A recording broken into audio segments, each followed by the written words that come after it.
Bonjour et bienvenue pour cette première vidéo du chapitre sur la continuité. On commence avec le grand 1, continuité d'une fonction.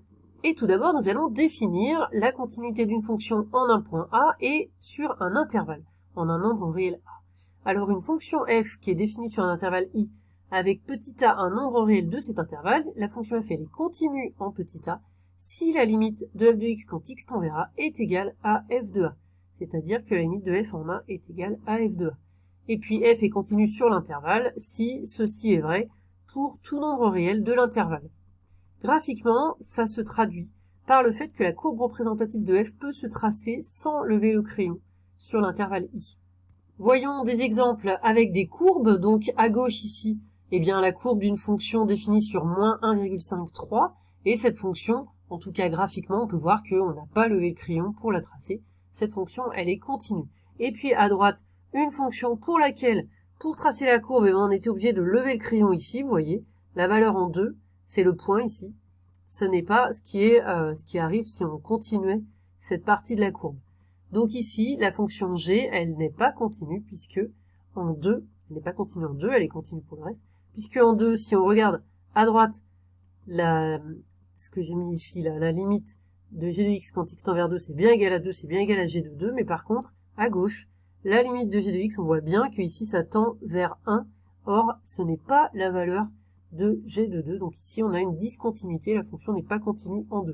Vous allez voir que la plupart des fonctions qu'on connaît, qu'on manipule, elles sont continues. Déjà, première propriété, lorsqu'une fonction elle est dérivable en a, alors elle est continue en a.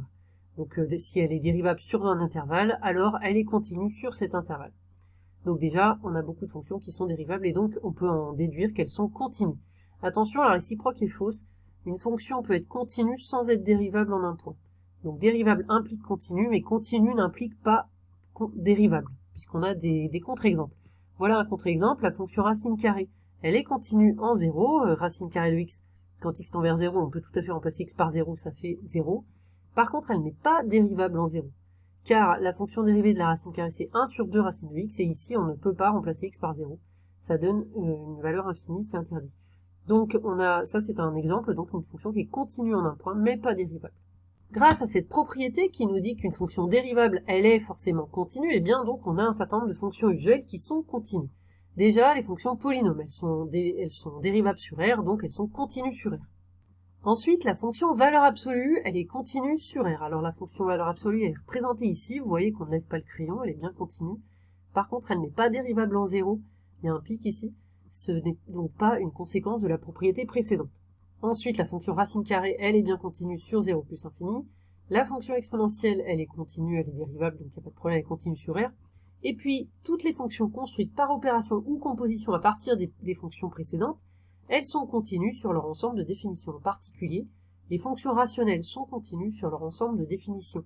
Donc pour les fonctions rationnelles, par exemple 1 sur x, c'est une des fonctions rationnelles les plus simples, elle n'est pas définie en 0, elles peuvent avoir donc des valeurs interdites, les fractions rationnelles, mais ça n'empêche que, forcément, comme elles ne sont pas définies sur une valeur interdite, elles ne sont pas continues à cet endroit-là, mais par contre, sur les intervalles de définition, elles sont bien continues. Ainsi, on a vu qu'on a beaucoup de fonctions qui sont continues. Alors, est-ce qu'on a un exemple de fonction qui n'est pas continue? Eh bien oui, c'est la partie entière. La partie entière, e de x, c'est la partie du nombre avant la virgule, pour un nombre avec une écriture après la virgule, un nombre décimal. Pour le définir bien, c'est le nombre entier e de x, tel que x est compris entre e de x et e de x plus 1, strictement e de x plus 1. Par exemple, pour le nombre 3,59, la partie entière, c'est 3. C'est la partie avant la virgule. Donc pour les nombres entre 0 et 1, donc compris entre 0 et 1 sauf 1, eh bien, par exemple 0,2, la partie entière, c'est 0, puisqu'on enlève tout ce qui est après la virgule. Donc voilà, pour 0 aussi. Pour entre 1 et 2, eh bien, c'est par exemple 1,3, sa partie entière, c'est 1, etc. Donc vous voyez, entre 0 et 1, toutes les valeurs c'est 0, sauf pour 1. On passe à 1. Et là, entre 1 et 2, la valeur de la partie entière c'est 1, sauf pour 2, on passe à 2. Donc vous voyez, il y a un décrochage à chaque fois, une discontinuité à chaque fois pour le nombre entier. Donc c'est un exemple de fonction qui n'est pas continue. Mais ça reste un exemple quand même très particulier, une fonction en escalier comme ça. Vous avez compris que la plupart des fonctions que nous manipulons sont continues.